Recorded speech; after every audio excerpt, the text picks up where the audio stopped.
segundo invitado conectado. Vamos a seguir hablando de economía, vamos a seguir hablando de batalla cultural, vamos a estar hablando de política. Estamos con el presidente y director de la consultora Alaska Estrategia, Juan Corel. ¿Cómo estás, Juan?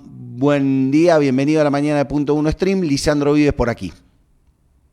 Hola, Lisandro, ¿cómo estás vos? Bien, te agradezco en principio que estés con nosotros.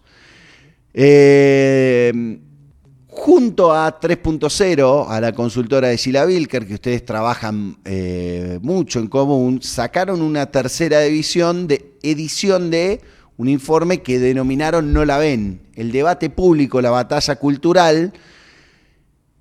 ¿Qué está pasando en esta cuestión que se consideró tan importante junto con lo económico, con el metro cuadrado? Pero la batalla cultural fue uno de los argumentos centrales que trajo en algún punto Javier Milei, y agregaría tal vez Santiago Caputo a la discusión pública. Bueno, ¿qué está pasando con la batalla cultural? ¿La gente está preocupada por la batalla cultural o por su metro cuadrado, como hablábamos recién con la gente del IAG? Mira, la respuesta rápida es no, a la gente no le preocupa la batalla cultural, no le interesa casi en lo más mínimo, ¿no? Pero para ampliarla un poco, Ujú. yo diría que hay dos batallas culturales, o hubo dos batallas culturales. Una, la anterior a la elección de 2023, que esa diría que la ganó Milei. ¿En qué sentido? En que logró imponerse un discurso y expresar un discurso que antes estaba casi vedado en la conversación pública, ¿no? Dijo cosas que antes nadie se animaba a decir. Y eso fue para él y para la gente que comulga con esas ideas, de alguna manera una victoria. Pero eso no hay que confundirlo con que las ideas que Milei enmarca dentro de lo que podríamos llamar batalla cultural en cuanto a cuestiones de valores, el rol del Estado, los derechos humanos, los derechos ciudadanos, las ideologías, el feminismo, etcétera, etcétera, etcétera, hayan sido en algún momento mayoritarias en la población. No, Ujú. simplemente lo que ocurrió es que de repente empezó a tener, a hacer más ruido una parte del discurso público que estaba fuera de los consensos de la democracia, fuera del sentido común de lo que podía decirse o no en política. Y lo que vemos es que su victoria electoral en 2023 y estos 2 años de gobierno no significaron un cambio en los valores de la gente. Es decir, lo que la gente pensaba antes de que Milei fuera presidente es lo mismo que la gente piensa ahora, o incluso podríamos decir que las posiciones de Milei sobre temas como aborto, feminismo, ambientalismo, privatizaciones, derechos sociales, rol del Estado, derechos humanos, memoria, verdad y justicia, todas esas posiciones que Milei ha volcado a la discusión en estos 2 años han perdido apoyo. Entonces esta es la segunda. La primera batalla cultural era a ver si alguien se animaba a decirlo y lo podía decir. Bueno, eso efectivamente lo ganó Milei. Ahora, ¿logró convencer a alguien con esos discursos? No, no convenció a nadie nuevo. Los argentinos seguimos teniendo puntos más, puntos menos, los mismos valores que teníamos antes de que Milei apareciera en la política. Podemos tener, digo, porque yo estoy viendo aquí en el informe, ustedes preguntaron, vos muchos de los ítems los marcaste, digo, desde las políticas de memoria, lo que tiene que ver con, perdón, lo que tiene que ver con la interrupción legal del embarazo, las políticas vinculadas al feminismo, pero también ustedes preguntaron por cuestiones, si se quieren, más tangenciales, digo, como la obra pública. Entonces había una lógica de todos chorros, todo destrucción, pero cuando le abrís la pregunta, creo yo, digo, cuando vas específico a alguno de los ítems, ahí se abre el panorama en la cabeza de los argentinos, se diversifica. Claro, a eso me refiero con el rol del Estado, que es una parte importante de lo valorativo, por más que una obra pública sea material, es el Estado. ¿Tiene que gastar plata en hacer rutas, en hacer cloacas, en hacer agua potable? Sí, la gente siempre pensó que sí. Por más que Milei decía que había que terminar con la obra pública, la gente decía que sí. Yo diría, no es que Milei ganó por estas propuestas o estas ideas, yo diría que ganó a pesar de estas propuestas y estas ideas, ¿no? Hay gente que, frustrada por condiciones materiales que no satisfacían sus necesidades durante los últimos gobiernos, salieron a buscar lo más nuevo posible. Pero no porque estuviera de acuerdo con todo lo que Milei proponía, por ejemplo, eliminar la obra pública, por ejemplo, privatizar todas las empresas del Estado, por ejemplo, terminar con las políticas de derechos humanos. No, no. Simplemente que, bueno, quisieron probar algo nuevo y de eso se trata, ¿no? A veces Milei intenta emparentar su circunstancial éxito electoral con una transformación, cultural Profunda. sin vuelta atrás en la sociedad argentina. Y no, no, no. Capaz su inexperiencia política lo hace pensar que esto va a durar para siempre, pero lo que vemos es que no, que la gente sigue creyendo en muchos valores que Milei denosta, ¿no? Estamos conversando con Juan Corel, director y presidente de Alaska Consultores. Tengo dos preguntitas alrededor de este informe, después lo vamos a desarrollar si se quiere en otra parte. ¿Vos notás o ustedes vieron en el corte de edad, en las diferentes edades y en el perfil varones, mujeres, si hay cambios, si hay alguna presencia más importante de la denominada batalla cultural en algún segmento de la población? ¿O es todo un Sí, mito? sí, es cierto. Hay las posiciones en general, tanto el apoyo político electoral a Milei como sus posiciones y sus ideas, suelen tener una mayor raigambre en varones que en mujeres, más en jóvenes que en adultos y en adultos mayores, y más fuera del área metropolitana de Buenos Aires, o fuera de las capitales, diría fuera de las capitales para salir un poco de la visión ambacéntrica, fuera de las capitales y sus conurbanos, ¿no? Ujú. Es decir, tiene más pregnancia en las ciudades más pequeñas, en, el, en las provincias. Ahora, lo que también vimos es que durante los primeros 6 meses del año, que todos los registros de opinión pública evidenciaron una pérdida en la evaluación del gobierno, ¿no? Que el gobierno, con respecto a cómo había terminado el año pasado, empezaba a perder muchos apoyos. Lo que vimos es que esos apoyos los perdió puntualmente a donde históricamente es fuerte, en jóvenes, en varones. Es decir, que,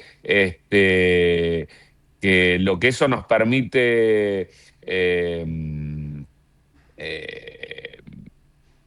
pensar, imaginar, es que esos apoyos tampoco es que se sostienen por las cuestiones ideológicas, sino que más bien están vinculadas con algo más transaccional. Seguimos creyendo o no en que este va a ser que este gobierno va a tener un buen resultado en nuestras demandas económicas, Ok. ¿no? Eh, por, Porque a medida que la frustración económica aumenta, esos apoyos se caen y en los últimos 2 meses hay algunos indicadores muestran una mejora relativa en el poder adquisitivo, esos indicadores vuelven a mejorar. Es decir, es la economía, no son sus valores ideológicos. Tengo millones de preguntas para hacerte, Juan. Voy con dos puntuales alrededor de la libertad avanza. Este cambio en la matriz de apoyos de la libertad avanza, ¿se consolidó como, o cómo lo ven ustedes, como el cambio del perfil de este Milei más plebeyo, más policlasista, a un Milei, a un, si se quiere, antiperonismo más tradicional o no peronismo más tradicional? Uno. Y lo que me parece más central, ¿hay una expectativa importante de la población con respecto al gobierno de Javier Milei? Digo, porque ese me parece que es como el centro de cualquier discusión de cara al 2027. ¿Hay esperanza? Eh, Cada vez menos, ¿no? Eh, Casi 2 de cada 3 personas eh, sostienen que es tan peor que cuando Milei asumió. Y uno dice, bueno, pero entonces, ¿cómo puede ser que con esas con esa realidad, Milei siga pensando siquiera en la posibilidad de presentarse a una reelección, ¿no? Y cómo puede ser que meses atrás tuvo una victoria bastante sólida a nivel nacional. Bueno, porque los procesos de ajuste y de pérdida de poder adquisitivo de la gente está bastante estudiado en el mundo, que se sostiene a partir de dos variables. Una, la posibilidad de echarle la culpa al que estuvo antes, ¿no? Que un gobierno diga, no, bueno, está bien, este malestar de hoy es por culpa de los que me precedieron, esto no es responsabilidad mía, esto era inevitable con la herencia que había recibido. Y la segunda es lo que estás preguntando vos, ¿no? La expectativa futuro. Este sacrificio que estamos haciendo hoy, en el futuro va a redundar en una mejora sostenida, en un beneficio generalizado que va a llegar a todos los bolsillos. Bueno, ¿qué pasó durante estos 2 años? Bueno, durante gran parte de estos 2 años estas dos variables lo favorecían a Milei. La gente decía, sí, bueno, este ajuste es inevitable, le dejaron una bomba de tiempo, etcétera, etcétera, etcétera. Y a las expectativas económicas a futuro mejoraban. En los últimos meses esto cambió diametralmente. Hoy, cerca del 60% de la gente dice que la responsabilidad principal de la situación económica actual es del presidente, del actual presidente, y en menor orden de los gobiernos que lo precedieron. Y en segundo lugar, el tema de las expectativas vienen cayendo a lo largo de los meses y diría que menos de uno de cada 4 argentinos cree que el año que viene va a ser mejor que este. Entonces, hay un problema tanto de explicación de cómo llegamos acá para el gobierno, de cómo estamos acá y de cómo vamos a estar en el futuro. Tiene un triple frente, pasado, presente y futuro, que la gente no está en línea con lo que el discurso económico del gobierno propone, ¿no? Viró, cambió, se consolidó, digo, todo es flexible en algún punto, pero se consolidó este Milei más no peronista que Milei plebeyo policlasista, digo, como cuando vos decís, bueno, los apoyos viraron en algún punto, ¿esto quedó consolidado? ¿Es más parecido, si se quiere, al apoyo a la base de sustentación del PRO o del viejo radicalismo, o es como muy diverso todavía? Todavía mantiene cierta diversidad, si bien el núcleo duro de apoyo, de respaldo, que probablemente lo siga acompañando por más que le aparezca un Adorni por semana o por más que la situación económica se vaya al techo, ¿no? Esta gente que está identificada afectivamente con él, que cree en sus ideas, sí están bastante cercanas a lo que es el histórico electorado del PRO. O antiperonismo o antiperonista. También es cierto que también en jóvenes varones de sectores populares que históricamente fueron peronistas, todavía mantiene cierto apoyo.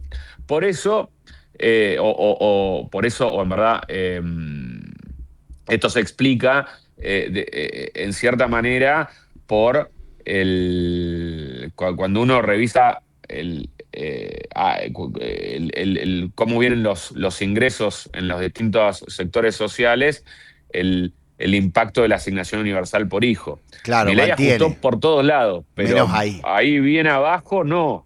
Exactamente. Porque sabe que, claro, no solamente mantiene, sino que en algunos, de alguna manera hasta lo mejora, porque sabe que ahí está la clave de la competitividad electoral, que si ahí no hay votos, es muy difícil llegar. Y eso él lo está cuidando. ¿Alcanza? Bueno, habrá, pero si sigue desprotegiendo a los sectores medios, va a tener un problema, porque su base de apoyo requiere, sí, electorado más tradicionalmente antiperonista, ¿no? @Juan Courel es tu ex Twitter.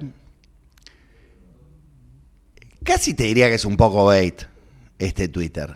Pero no sé, digo, la descomunal mayoría del electorado peronista prefiere votar a Miriam Bregman, que por si alguno no lo sabe es una dirigente trotskista, que a un peronista que admita la pertinencia de siquiera una de las reformas de Milei, sean estas el equilibrio fiscal, el RIGI o la reforma laboral. Y acá encuentro dos cuestiones. Una diciendo, bueno, para una parte del peronismo, para una parte mayoritaria del peronismo, prefieren votar a Bregman. No hay bait. No es bait. Ay, se está cortando. No hay bait. No hay bait, es así. Pero seguí la pregunta. No, si por un lado, digo, si ustedes lo están viendo, si ustedes lo están percibiendo, digo, porque es una afirmación fuerte en lo político. Y lo otro, digo, si vos también ves, ya como consultor más político, más que consultor de investigación pública, esta cuestión de admitir la pertinencia, digo, porque es un debate en una parte del peronismo, decir, che, hay algunas cuestiones que hay que salir a decir. Digo, el equilibrio fiscal no es bueno per se, pero es una herramienta que hay que considerar porque nos venimos trolando hace 20 años con este tema. El RIGI, bueno, hay muchos economistas heterodoxos, si se quiere, que dice, che, está bien una parte del RIGI, no del RIGI en concepto en general, sino de la estabilidad fiscal, de la estabilidad cambiaria, CULFAS, para ser práctico. Entonces, vos acá hay dos cuestiones. ¿Prefieren Bregman antes que admitir esto? Y por algún lado, si vos creés que también esto es necesario, digo, llevarlo a la opinión pública. Bueno, voy a separar. Dale. Una cosa es lo que sea bueno para la Argentina o lo que cada uno considera que sea necesario para la Argentina. Y ahí, bueno, podríamos sentarnos a discutir, pero bueno, no soy economista y no es mi función debatir si estas políticas económicas son acertadas o no, por más que obviamente tengo mi posición. Por otro lado está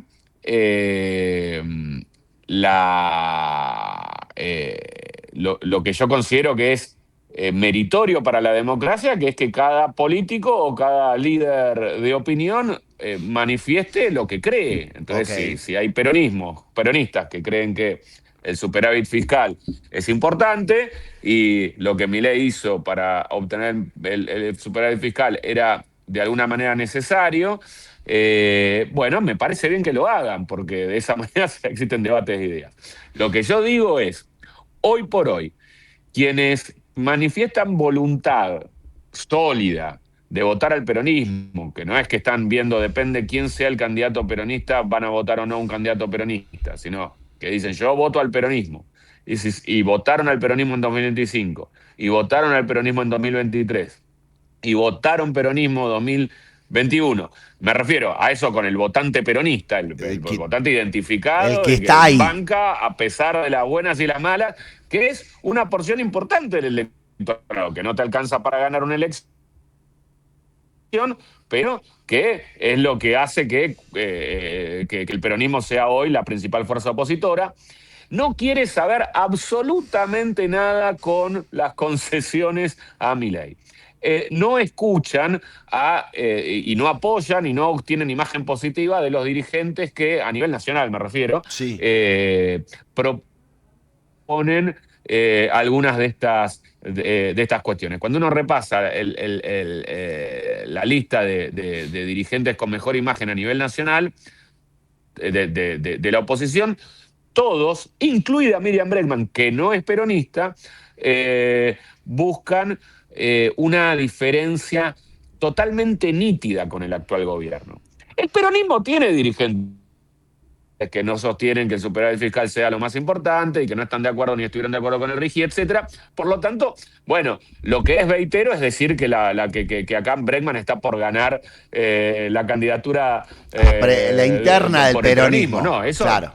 Lo que yo digo es, si el peronismo llega a una situación en lo que propone es un discurso económico similar, semejante o demasiado concesivo a lo que ha pasado en la Argentina en estos años, bueno, ahí Bregman, que hoy no está liderando las encuestas de intención de voto, tiene la posibilidad histórica de hacer la mejor elección que se pueda uno imaginar para la izquierda. Sí, te hago un apunte ahí que tiene que ver con lo político, y me parece que tiene que ver con todo este segmento del medio, ya no hacia adentro del peronismo, sino en otro sector, que es como esta, para mí es la analogía de Bilardo en los 90, diciéndole, bueno, están los de azul, están los de amarillo.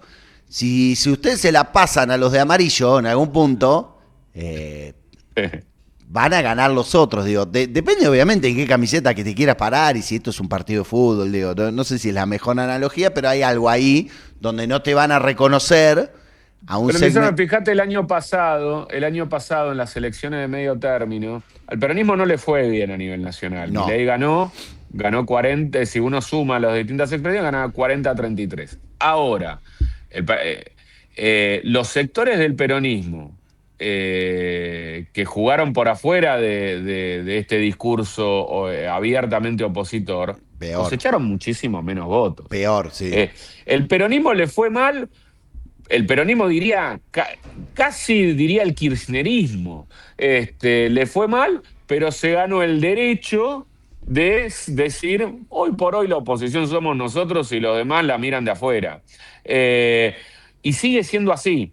A nivel electoral, a nivel opinión pública me refiero. No quiero discutir que alguien que piense Sí, lo que sí. piense lo defienda con todos los argumentos que encuentre a su disposición. Me parece perfecto que lo haga. Lo que yo diría es, no le atribuyo a ese dirigente la posibilidad de levantar mucho apoyo social. Dos muy breves para terminar. Dijiste, nadie está capitalizando el tema del endeudamiento de la dirigencia política. Yo te diría, hay 20 proyectos en la Cámara de Diputados alrededor del tema. Nadie se corta para poderlo capitalizar.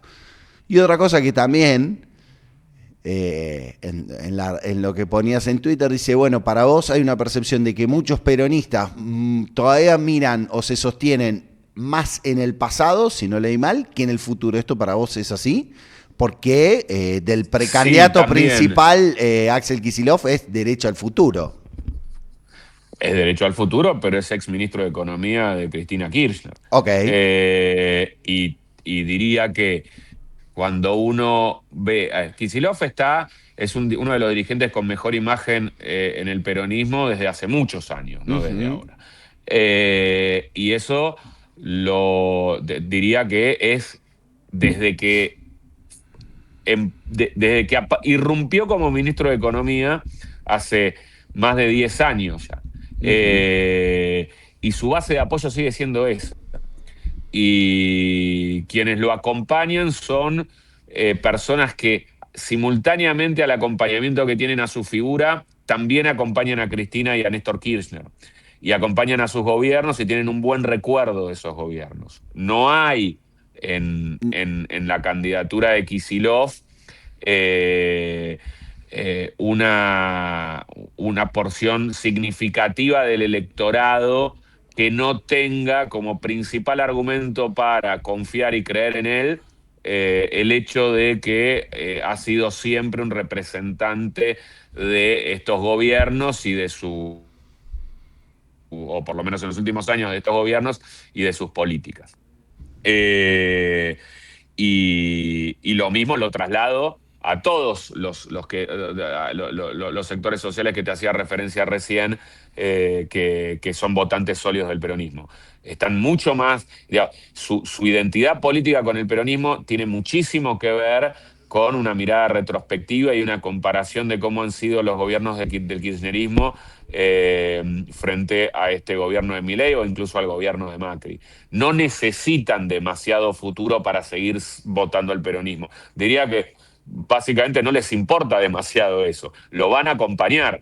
¿Esto significa que el candidato del peronismo no tiene que hablar de futuro? No, en absoluto. Pero si no es capaz de representar identitariamente a esta gente que guarda un buen recuerdo y un lazo afectivo con esos gobiernos, va a tener problemas de representación y puede ser que pierda potencia su candidatura. La primera pregunta no me la acuerdo. No, lo del endeudamiento, digo, pero me parece más interesante esto. Digo, vos ves Bueno, que es que este sí, tema es central, ¿no? efectivamente es un tema muy central, es un tema que explica gran parte de la disconformidad que genera económicamente este gobierno. Y sí, hay un montón de proyectos de ley, pero no se habla del tema, ¿no? No logran, la oposición no logra instalar el tema en los medios, no logra instalar el tema en la discusión pública. Y y creo que también porque tal vez hay más proyectos de los que debería, ¿no? Capaz es menos cuestión de generar proyectos que de articular políticas entre los Unificar. distintos sectores y hacer algo al respecto, sí. Unificar una voz. Juan Corell, director de Alaska Consultores, alrededor de No la ven, la batalla cultural, estudio que realizaron junto a Sila Vilker de la consultora 3.0. Muy interesante la charla. Muchísimas gracias por acompañarnos en esta mañana de Punto Uno Stream. Muchas gracias, cuando quieran. Un gusto.